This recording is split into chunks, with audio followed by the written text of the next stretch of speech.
probably, Audrey, how's that last? maybe. Yeah, house full of kids, yeah. It's tough. That's the nice about having a split level. Oh, okay. There's So I don't- 2 floors in your top. Basement up to the. Have to be productive, so. I always see people for that. I don't remember when I said.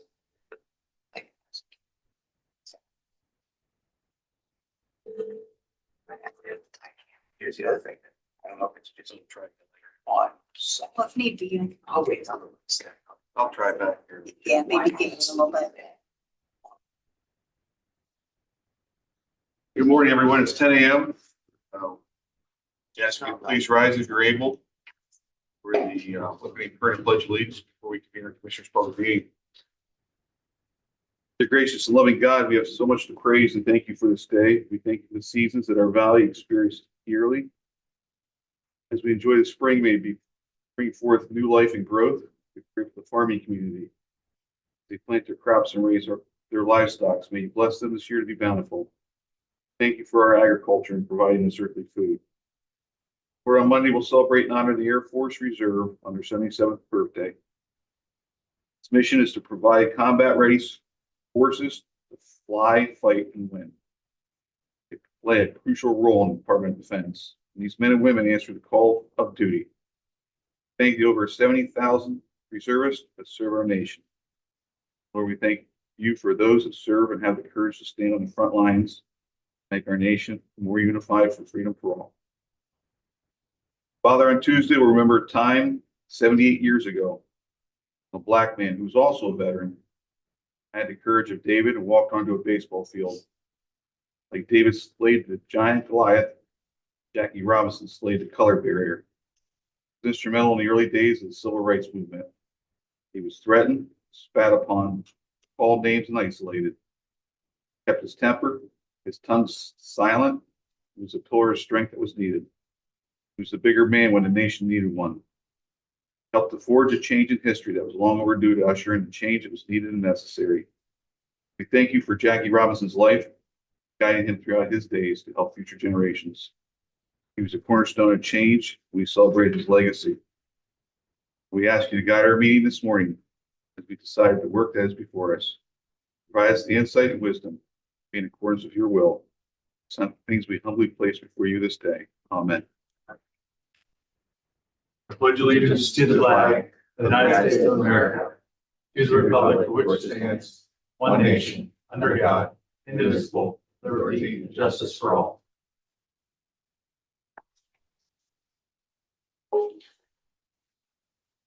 At this time, we'll convene your commissioners' public meeting.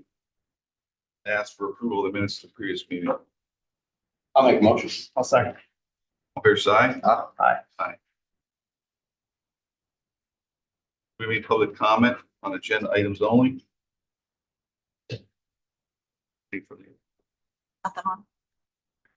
Vicky, Morning, Commissioners.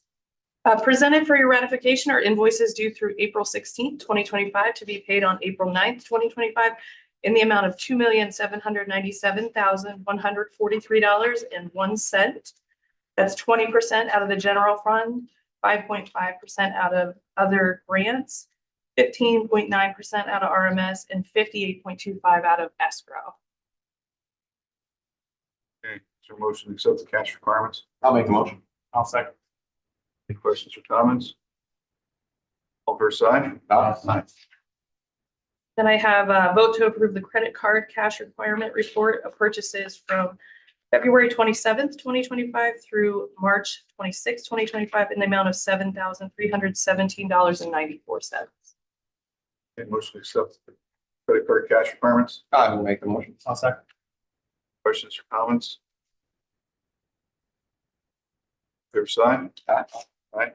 Thank you. Okay, thank you. All right, moving to information items, Mike Hagan. Good morning. Morning. Just one elected official personnel action in the district attorney's office. Brooke Muffler, clerk 3, pay grade 4, full-time, $15.4508 per hour at 75 hours per pay period. He has an anticipated start date of April 16th, 2025. Okay, thank you.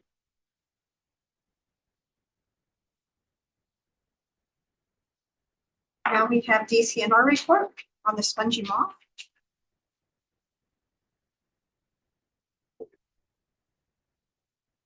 Gordy. Good morning, everyone. My name is Rose Yu. I'm with the Pennsylvania Bureau of Forestry, the Forest Health Division. I thank you for inviting me today to be at your meeting to talk about spongy moth, a pest of our forest that we actively monitor and control. It does affect our trees and forests that we hear so much about. I just wanted to give you a little background of spongy moth. If that name doesn't sound familiar to you, it's because there was a name change. It used to be called gypsy moth. A couple years ago, they did change the name spongy moth, and its scientific name is Lymantria dispar, so it is known with multiple names now. But it's non-native and it is invasive, and so that's some of the reasons why it's of concern. It was actually intentionally brought into Massachusetts from Europe with hopes of bolstering the silkworm industry. There were hopes the caterpillar would produce silk, but it escaped from captivity and has since been spreading. So it has a lot of different plant, trees, shrubs, and plants that it can feed on, which makes it even more tricky to kind of control. But it highly prefers oak trees. So we often see when there's oaks available, they will feed on that. But when they have consumed all the oak leaves, they will move on to other plants and vegetation. They will just eat. I've even heard stories of them eating green siding. So even non-plant will also try to eat. The concern is there's no natural predators and they do really well in this area. So there's really nothing that naturally occurs here to keep them in check. In Pennsylvania, it was first detected in 1932, and you can kind of see the red is kind of the spread of where it is across the country. There are some states that implement suppression programs, and then in some states, depending on their level of infestation, they will conduct like a slow the spread, which is like right on that leading edge. And then there are also eradication programs for new outbreaks or infestations that are occurring, try to prevent that from spreading more. So it's not just happening here in Pennsylvania, it does occur in other states in the Northeast. And we kind of collaborate together. So the concern is that the spongy moth is a defoliator, so the caterpillar stage of it feeds on the leaves. In May, when the caterpillars are smaller, you can see that picture on the left, it almost has like a shot hole appearance. Oh, you can't see it. It has a shot hole appearance. So that's the caterpillars starting their feeding. And then by June, when the caterpillars are larger, they actually defoliate whole leaves. That's a heavy defoliation. Oftentimes the trees can refoliate if they are able to, but it takes like 2 or 3 years of heavy defoliation and the trees will eventually succumb. They can't survive that many years. And then if you have other stressors like drought or other defoliators happening, that can contribute even more to their ability to kind of recover and bounce back. So a little bit of the life cycle of the spongy moth. Around like mid to late April in certain parts of the state, they hatch, and that's the picture on the upper left. So those are kind of freshly hatched caterpillars.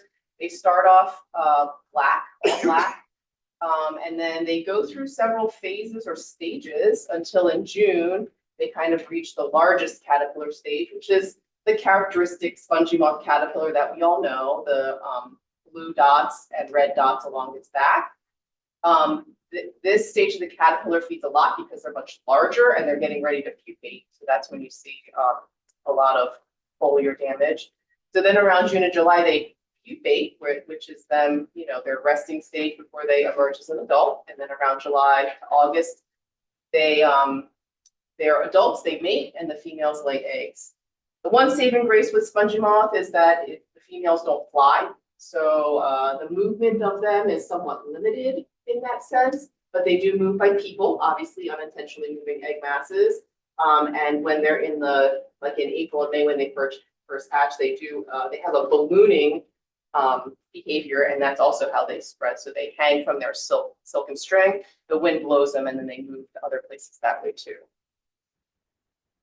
So, so in Pennsylvania, the DCNR, we have a spongy moth program because it is so well established here, and we have to sometimes intervene to make sure that we're protecting our resources.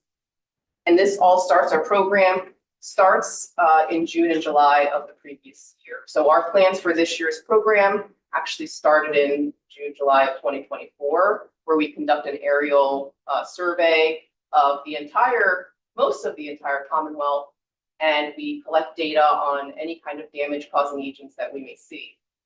So, so the flight lines are on the left in the blue, and those blue lines are where the planes have flown, and we have observers collecting data. And then on the right, the data that they collect is kind of that map on the right. So they're digitizing and drawing the shapes of where they're seeing damage. So the red is spongy moth damage. Last year, there was about just under 600,000 acres of defoliation caused by spongy moth. And you can see it's kind of in that central part of the state and in the northeast. A little circle around this county, just so you have an idea of what that damage looked like last year, summer. And then one other defoliator that's been kind of creeping up, it's not going to affect, there's not really major, but it's the fall cankerworm in the southwestern part of the state. That's kind of that mustard color polygons on the map. Sorry, jumping the gun. So once we do the aerial surveys, it kind of gives us an idea of where we can target and look for our egg mass surveys. And the egg mass surveys are what we use to determine if a spray or suppression program is needed. So there is a threshold of egg masses per acre. So we take basically like a 1/40th acre plot. Within that plot, we count how many egg masses we see, convert it into egg masses per acre. So essentially, if you have a tree and you have 12 egg masses, this is 12 and a half, that equates to 500 egg masses per acre.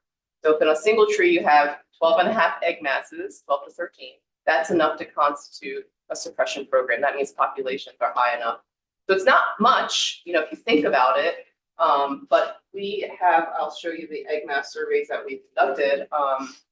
You have places where there's like thousands of egg masses per acre. So there's a lot of egg masses that we're counting per tree. But we do this to help us determine where programs are required. And this takes place around August or September when the adults are kind of actively laying. So it's easier to tell which egg masses are new. Sometimes last year's egg masses will hang on, and the later in the year it does get a little more challenging to differentiate. So you can see from the egg mass survey map on the left, the yellow and red dots. The red are the highest, I believe that's 1,000 egg masses per acre. And then the yellow is around the 500 to 1,000 egg masses per acre. So those are kind of the areas we pay attention to. And so from that egg mass survey, we work with district offices and foresters and draw our spray blocks for the following year. So for 2025, our spray blocks were drawn last year, at the end of last year. And then we submit them all for environmental review. We do all of our administrative things to make sure we have a vendor in place and we can pay them. So, as the state, we kind of have to make sure we have all our ducks in a row well in advance so that we're ready to go in May. The red blocks on the spray map are fixed wing mimic blocks, and the blocks in blue are rotary BT blocks. And I'll go over the aircrafts and chemicals slides shortly. So here's Lycoming County egg mass survey. So you can see in the county where there are kind of still these hot spots of populations. Overall, the trend in central Pennsylvania seems to be trending to have a population decline, or it's reducing. But you can see that from the egg mass surveys, there's still some of these spots that have high egg mass counts. So those are kind of our areas we're targeting to make sure that the level of defoliation this year is somewhat minimized, and to obviously prevent those populations from expanding, right? We want them to continually reduce. So just to go over some of the specifics of the operations we implement on our state DCNR lands. We use both fixed wing aircrafts and rotary aircrafts. And typically we start spraying in May, but it all depends on the weather and development. So we have to have enough leaf cover for the product to stick to, and the caterpillars have to be hatched and, feeding. We want our spray to be as effective as possible. For our program, we use two primary pesticides. The first one is a biocide, so it's a bacteria that is naturally found in soils, and it's formulated into a pesticide called BT. And then we use another product called Mimic, or tebufeticide, and that is it's called Mimic because it mimics the hormone that tells the caterpillar to molt before it's ready. Caterpillar's body starts to molt when it's actually not physically ready to, and that is what kills the caterpillar. There is another product that can be used called 4A48B. It's a little less concentrated, and it is organically certified. That would be more appropriate if it were like an organic farm or when populations are a little lower. We use 76 because the population is higher and we have large areas to cover. So we often get asked, are treatments effective? And I think historically we have seen evidence that it is. So think about it in May when the caterpillars are hatching and we're spraying.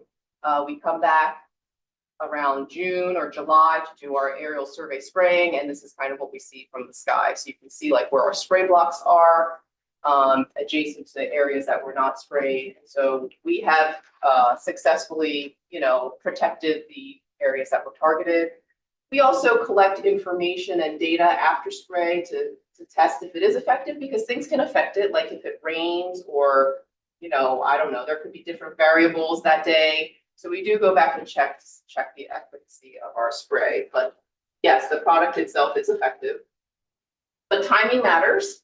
So we make sure that we're tracking very closely, like I said, leaf development to make sure the product has something to stick to, but also caterpillar development, because this product is most effective on the first and second instar of the caterpillar. So when they're smaller, sometimes we might get some third instars, but they become, as the caterpillars mature, what happens is, like especially with BT, that affects their gut.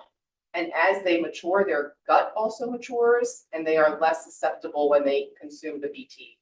So as you're getting into like the third instar, it becomes less effective. They will consume it, but it just won't kill them. So you really want to target like the first and second instars for the greatest efficacy. And then the fourth instar is kind of the final one before they mature into an adult. And at this point, we don't recommend spraying because like I said, you can spray, but they will eat it and it won't really affect them because it doesn't affect their gut the same way. So timing is critical to understand. So anybody who wants to implement their own program should be aware, if you're seeing fourth instar caterpillars, it might not be worth your money to hire a contractor to come out, even though this is a time when a lot of people see the most damage. When the caterpillars are this large, their trees have no leaves on it, that's when they're going to call and say something is wrong, right? But they should not spray, they should just prepare for the next year. Look for egg masses in the fall and plan to do it that way because it won't really affect later instars. So we do maintain a list of aerial applicators on our website. These are provided to us from the Department of Agriculture, all vendors that are licensed aerial pesticide applicators in the state. We did this year try to vet a few to make sure that they sprayed for spongy moth. And that was our primary question, because there are a lot of aerial applicators that don't. A lot of them are agricultural spraying and they just don't do it. So we did try to filter that out a little bit, and those that got back to us, we included them on this list.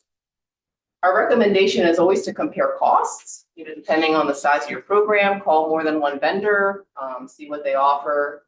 It's always a good idea to ask your neighbors too, if the cost that can help with costs. So you have a larger area, the vendor might give you a better deal.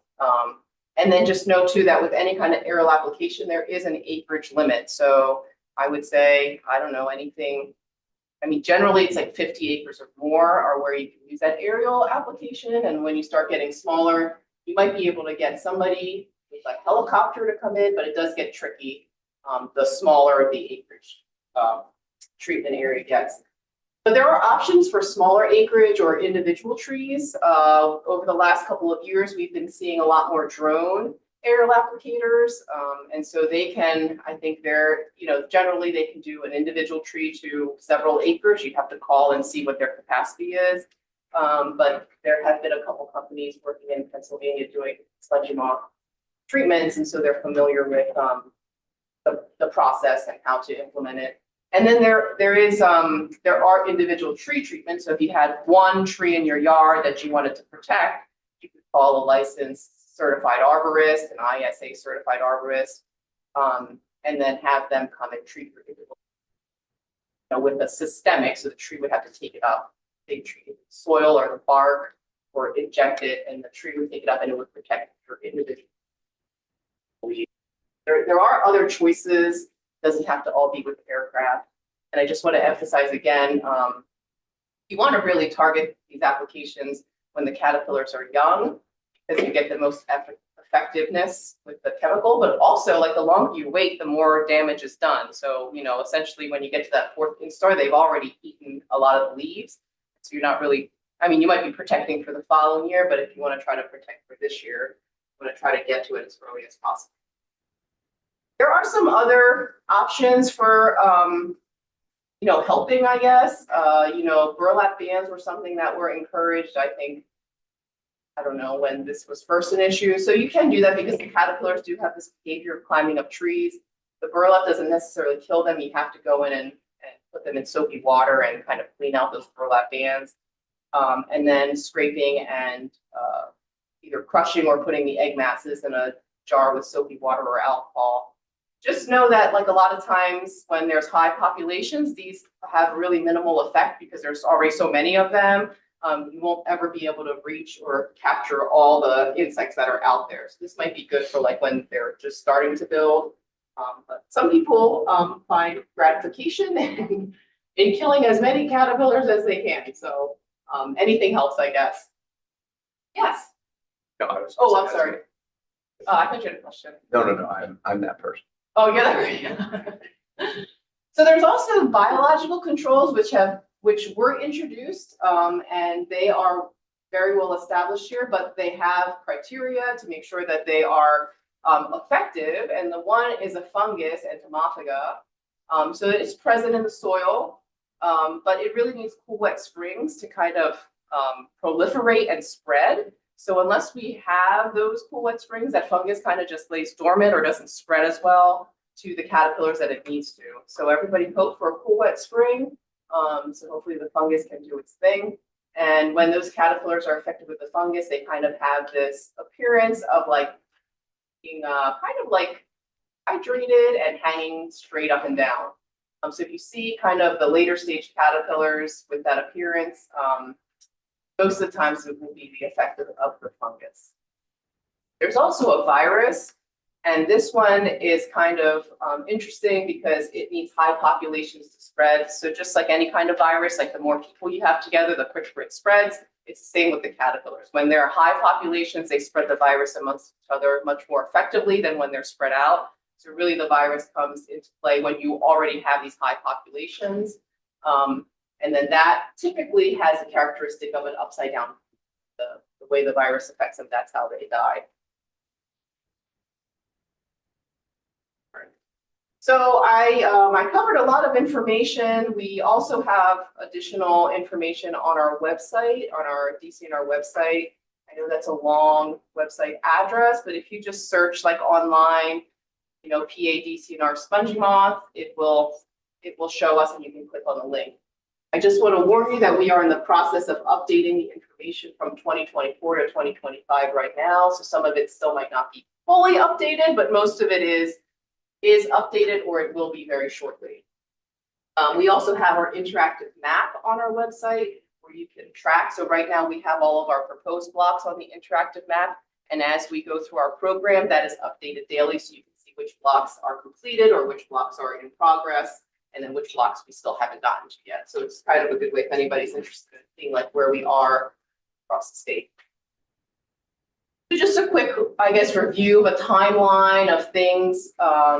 If anyone is interested in implementing a spray program, is to kind of have like a lead person designated, especially if you're dealing with multiple landowners or neighbors or whatever, municipalities. I know this is a county, so if you have multiple municipalities or something trying to work together, to have kind of a lead person, that always helps. And you do want to make sure that there is a need for treatment, because oftentimes we might have a bad year and then bad defoliation year, but then either the fungus and virus come into play, and so there's no egg masses, and that's what we use to determine if a spray program is needed. So conducting that egg mass survey is critical. Just because there was defoliation that year doesn't always mean that there will be a high population the following year. So we have seen that where populations have crashed after heavy defoliation years, just because of the effects of some of those biological controls. So just making sure that you do need it is important, because you don't want to spend that time and resources on having a spray program if there's not going to be, the threshold you need for the from the egg mass surveys. Of course, you want to have the funding. You want to make sure from a state agency perspective, we need to make sure we have that well in advance so we can kind of get through our procurement process and things like that. But it is always good to make sure that, that you have the funding available, and then trying to secure a vendor as early as possible. Just to give you an idea of, I guess, funding thresholds or rankings, from the aircraft perspective, generally our fixed wing aircraft using the product Mimic is the least expensive option. Right now for our state contracts, that's around $20 an acre. And then it gets more expensive when we talk about a helicopter aircraft using ET or Foray product. That's running at about $50 an acre. So, and then obviously when you get to a drone or an arborist, it'll be more, because you're talking about an individual that will be kind of on its own kind of category.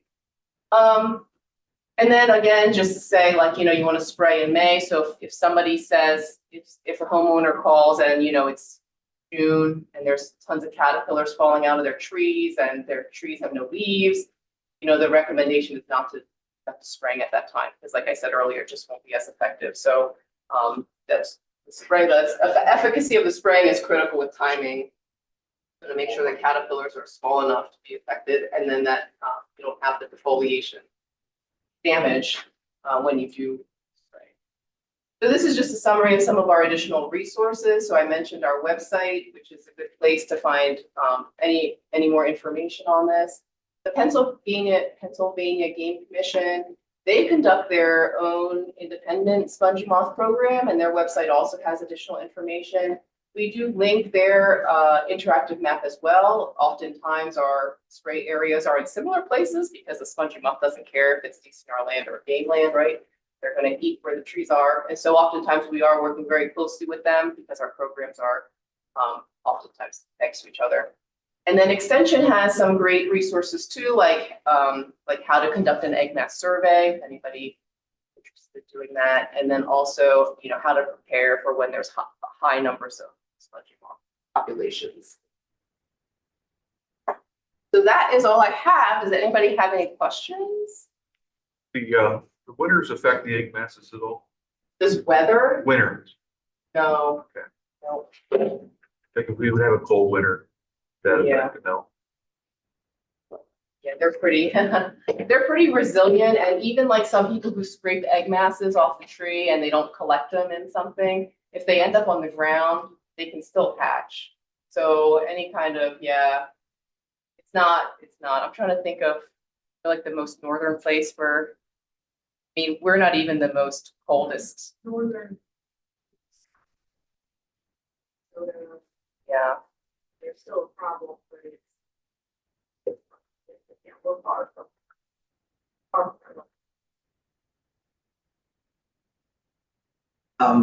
Yeah, it's think this topic is an interesting little microcosm of stuff. The fact that it started because it was brought here by some genius who was going to get rich by making silver. And I know last week we talked about there's lots of aspects where government needs to get out of the way and let the free market system do its thing. But this is an example of why we need to have regulations, especially environmentally, because one moron can cause lots and lots of damage. Like in the old days where garages just used to take the oil and dump it down the sink and do all kinds of environmental damage. So there are instances where government regulation is important. And things like this are, because sometimes the free market system runs amok. My next question is about the name change.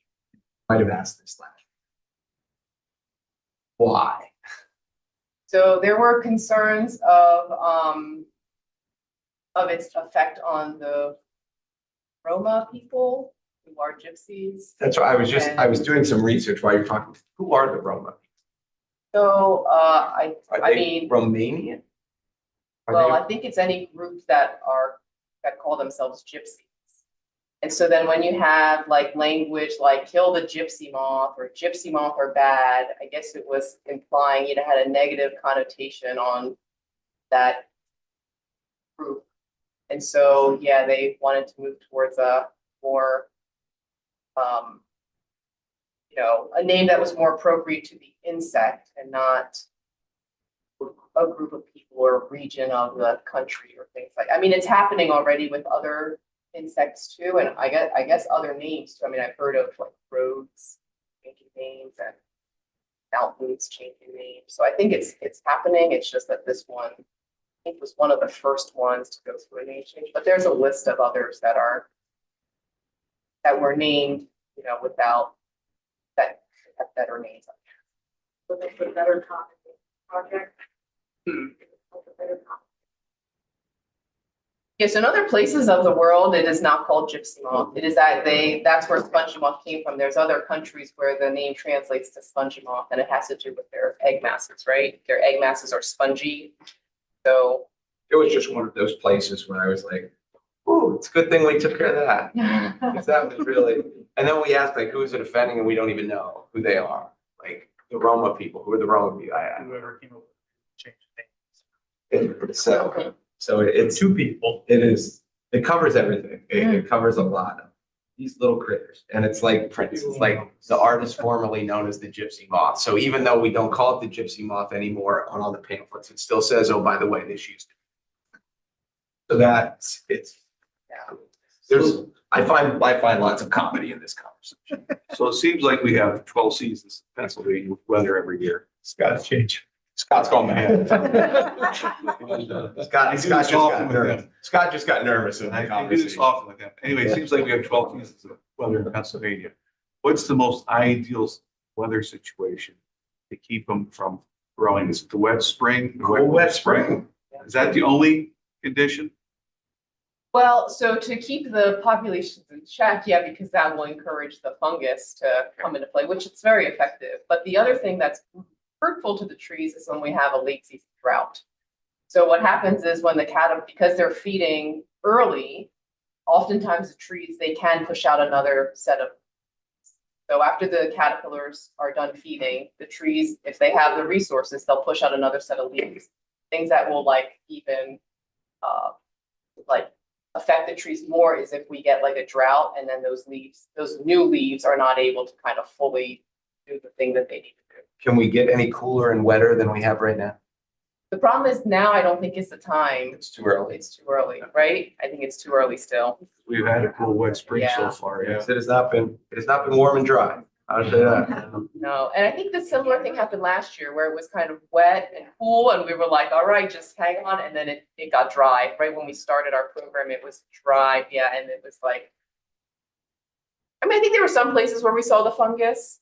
There were some places where we saw it, but And the population, maybe a little bit, especially in this area, not possible, a little bit. They're all the downstream spikes and drought conditions that we've had in this area. It seems like It's either last year or the year before where it didn't. I don't think it rained in May at all, except maybe a day. It was hot. We had a drought for like 30 some days where it didn't do anything. That was in May. I think that was 2 years ago. I'm sorry, I should have introduced Sarah. Sarah Johnson is our forest health specialist in this area, so.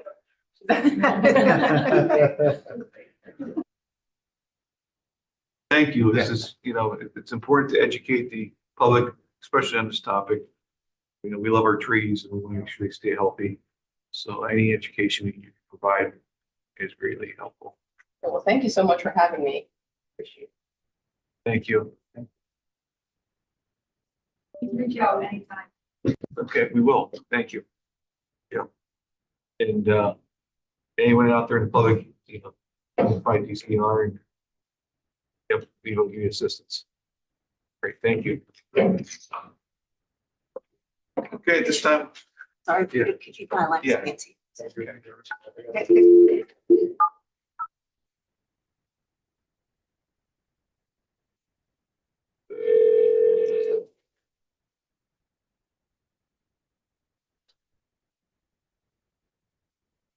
Morning, who we have? You're not staying. Thank you from JPO. Thanks, Nancy. Okay, at this time, we'll recess our commissioners' public meeting for the salary board. We need the salary board this time. The first item I have is vote to approve the salary board minutes from the April 3rd, 2025 meeting. I'll make the motion. I'll second. All fair side? Aye. Aye. Next up, in the Commissioner's Office, delete the Director of Administration position, pay grade 15 from the TDA. A motion?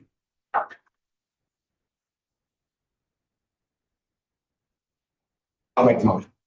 I'll second. All fair side? Aye. Aye. And in the Commissioner's Office, add a Director of Management Operation, pay grade 12 to the TDA. Promotion? I'll make the motion. I'll second. All fair side? Aye. Aye. At RMS, we have reclassified the Director of Resource Management Services from a pay grade 15 to a pay grade 13.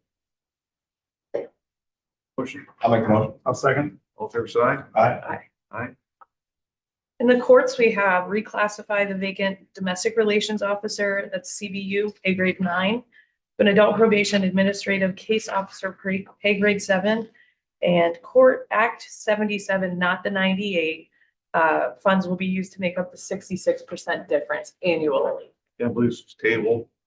And we brought it back and we thank the courts for working with us to provide the funds that necessary for the position to be funded annually. So is there a motion? I'll make the motion. I'll second. All fair side? Aye. Aye.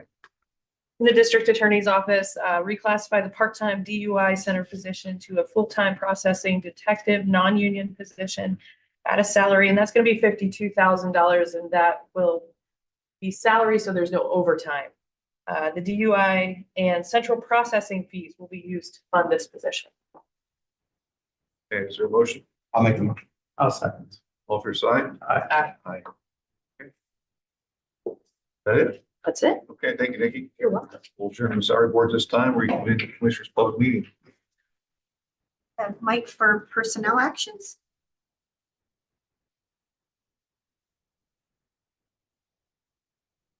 Morning again. Morning. Approve the following personnel actions as conditional offers of employment, subject to the successful completion of a background check and all other employment conditions outlined here in attachment A. In adult probation, Ethan Marino, adult probation officer. This is a union position, full-time, 24.53 cents per hour, 80 hours per pay period. Anticipated start date of April 28, 2025. In the prison, Mark Stetz, sergeant, pay grade 9, full-time, $25.5246 per hour, 80 hours per pay period. Anticipated transfer date, April 13th, 2025. This is actually a promotion. In prison, Elizabeth Fox, correctional officer, union position, part-time, $20 per hour, not to exceed 1,000 hours annually. Anticipated start date, April 13th, 2025.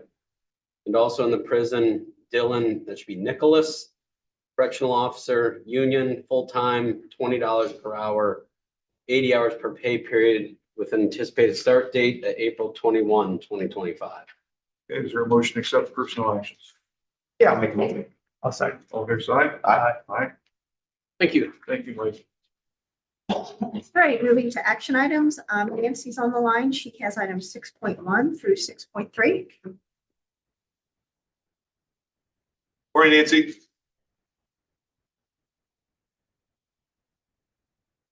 Must have lost her. Try her again. You there? Hello. Oh, There we go. okay. Okay, here we are. Yeah. So for good morning. The Morning. first one we have is 6.1 for Gillum. And that is our psychological and counseling services that we use for our kids. There's a couple rates listed on here, though we use the first one most of the time. It's the psychological, full mental health, personality, cognitive with full report for $600. There's no rate increase for that this year. Is there a motion to accept? I'll make the motion. I'll second. All fair side? Aye. And the next one, 6.2, is for Hempfield Behavioral Health. They replaced some of the solutions for a multi-systematic therapy service. And I just see there's multiple rates listed there. We typically use the first one, the multi-systematic therapy, and there is no rate increase for that one. Okay, is there a motion to accept? I'll make the motion. I'll second. All fair side? Aye. And the third one is for cross-coast counseling, located here in Waynesboro, Long Haven State College, specializing in alcohol and drug counseling. And there's a whole host of fees there. There's no rate increase this year, and very rare do we get a invoice from Crossroads. Somehow they handle it through MA. Motion to accept. I'll make the motion. I'll second. All fair side? Aye. Aye. Thank you, Nancy. Thank you very much. You have a good day. You too. All right, up next, Gary Staggert's here. He has items 6.4 through 6.7. Morning, Gary. All right, 6.4 is just basically extension to the R&L well drilling project. Basically, just got set back a little bit due to weather. No cost to it. It's just in the deadline out a little bit. Is there a motion to accept? I'll make the motion. I'll second. All fair side? Aye. 6.5 is vote to approve the change order number 6 with R&L Development. Again, just a different project, the phase 1 closure. The cost of this is just the extended deadline out. To accept? I'll make the motion. I'll second. All fair side? Aye. Aye. 6.6, this is a vote to approve the change order number 7 with R&L Development. This one, there is a cost associated with it. This is the project we spoke about, the close in cell number 2 of 12. Do the work we need to seal that up so we can start putting waste into that area. Also associated? 42,000. 43, yep. Yeah. Motion to accept? I'll make the motion. I'll second. Any questions or comments?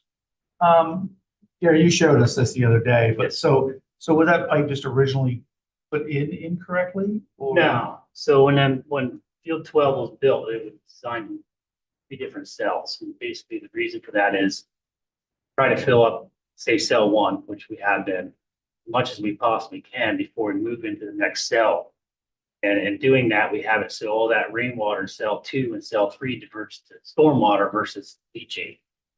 Now that we need to go into that cell, it's time to seal that up and make it so it's connected to the actual field 12, so it won't be converted to leachate at that point.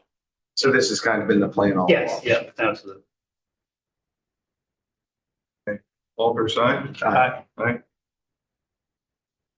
6.7, vote to approve the change order number 3 with R&L Development. There again, that's just another, no cost associated, just line site utility modification, just extend it out due to weather and Okay, motion to accept? I'll make the motion. I'll second. All fair side? Aye. thank you. Thank you, Gary. Thank you. Up next, we have Adrian Stahl. She has items 6.8 through 6.10. Morning, Adrian.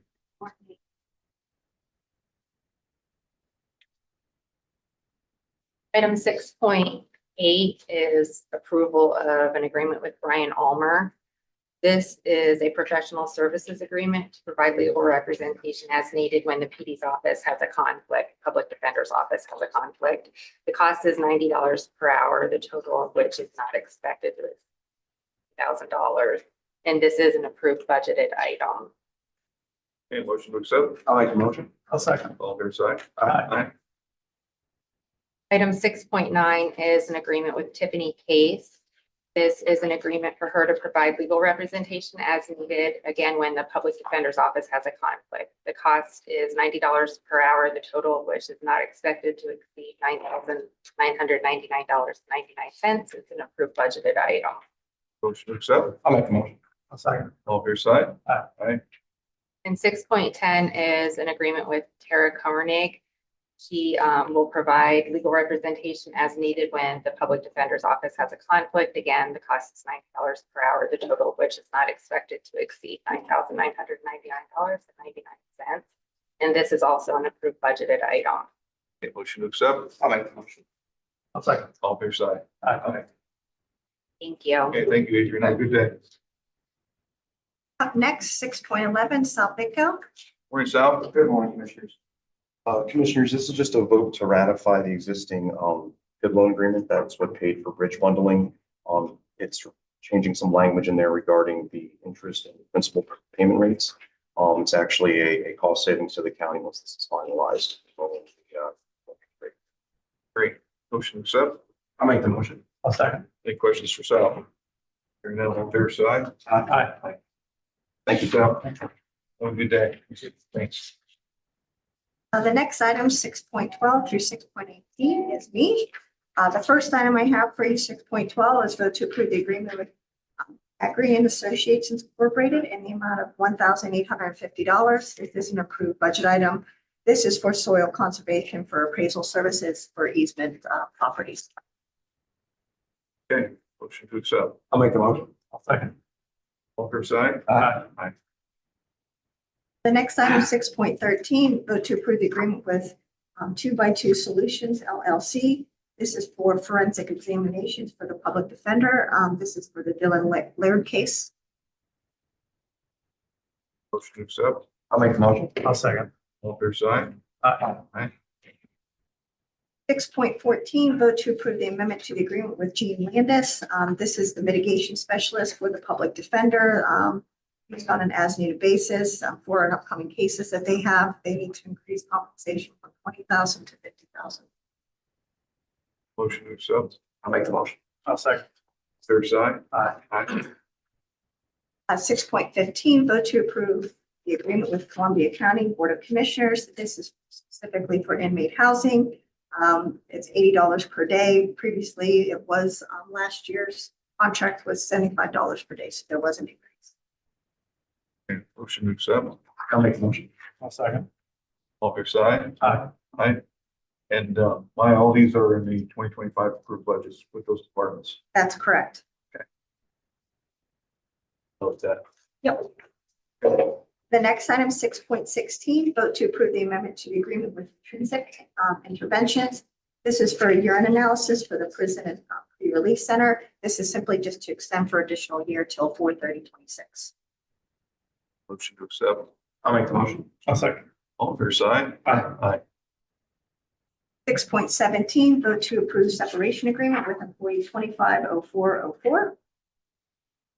Motion to accept. I'll make the motion. I'll second. All fair side? Aye. And last item, 6.18, vote to approve separation agreement with employee 250214. Motion to accept. I'll make the motion. I'll second. All fair side? Aye. There's commissioner comment. I don't have any. Yeah, I got a few things, actually. I'll take Sortman's time. I'll yield my time. Yesterday, I was invited to a conference at State Correctional Institute in Cole Township. They have programs with long-term offenders and guys serving life sentences. And the it's a fascinating program that the money that these guys who can actually raise money and then donate it to community service organizations out in the community. And one of them, they help by the superintendent, who's I guess the big warden, they call him superintendent, saw a thing on WNEP about a family who needed a handicap accessible van for one of their kids. They couldn't afford it. And he came in to the prison and he told the groups about it. And I don't know, it was an $80-some thousand van. And I don't know how much they donated, all of it or whatever, but it's a fascinating program. And it reminds us the criminal justice system is complicated. The prison system is complicated. And I certainly don't pretend to have the answers, but sometimes we see on one side of it, we see rulings where it seem to be dangerous to society, seem to get lenient treatment, and they're back out on the street and society's up in arms and kind of rightfully so. But then there's the other aspect of it. We have some of these people who are serving life sentences for something they did when they were 19 years old. And sometimes they're serving harsh sentences because of archaic sentencing practices that be in place.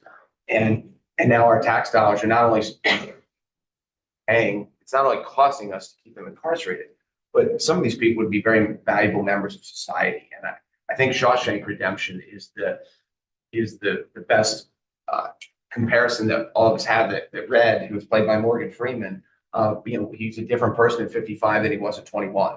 And there doesn't need to be, there should be a way of evaluating some of these people, that the whole, like, lock them up and throw away the key in life without parole and things like that win elections, because it sounds tough when we wanted it tough on crime, but it's not as functional for society as some of these people are. And this is the second time I've got to go to this program. And you literally sit at the table. And I sat, the meal was prepared by the convicts, and you sat at a table, and the guy sitting right next to me is in a jumpsuit with a DOC on the back of it. And the guy sitting across from me is in a jumpsuit. And I don't know what they did. You don't ask what they did, but they're there for a long time, or they're there forever. And I was told by someone who'd gone before me, like, these guys, now they're not all of them, like, and they'll tell you they're the 1%ers, but any of these guys you would take home to Thanksgiving dinner with. They're polite and they're intelligent and they're well-read, and whatever issues they had young, whether it was abuse, whether it was substance, whether it was whatever, now that they have gray hair and they're just not the same person.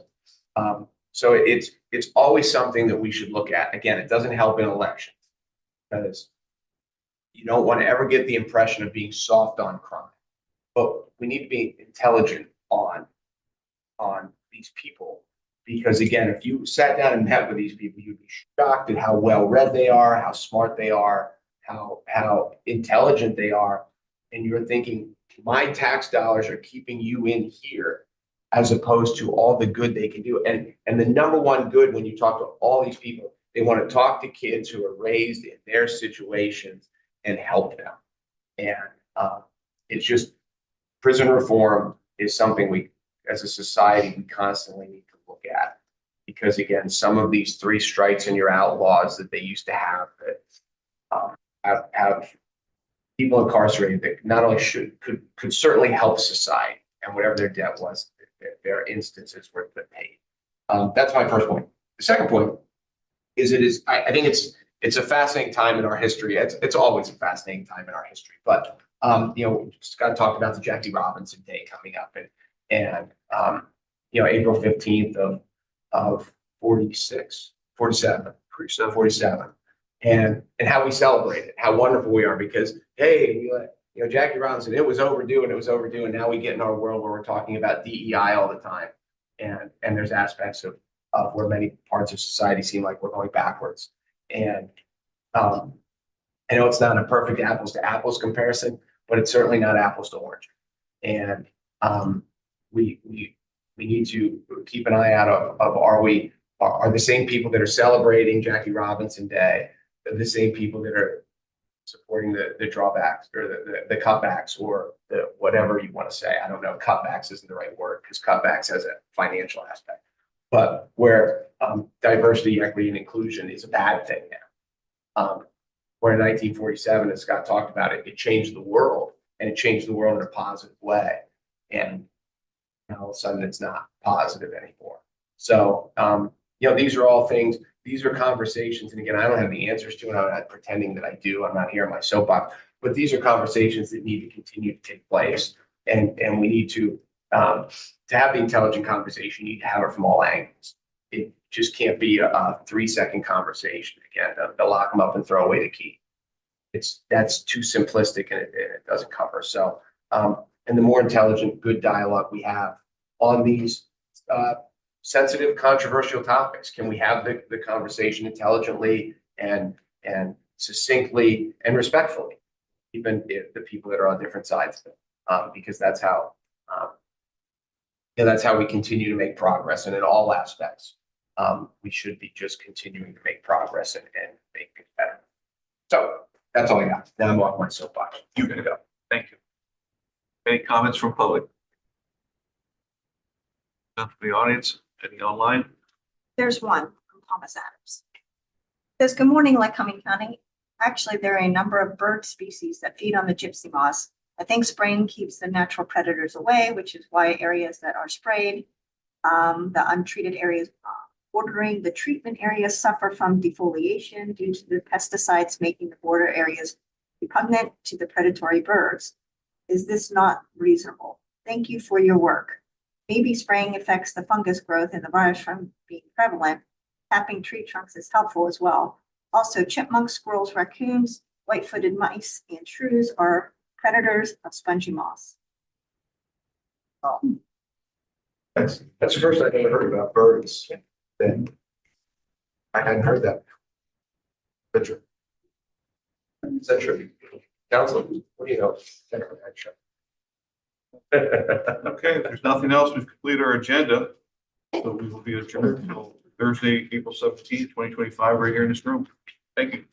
Thank you.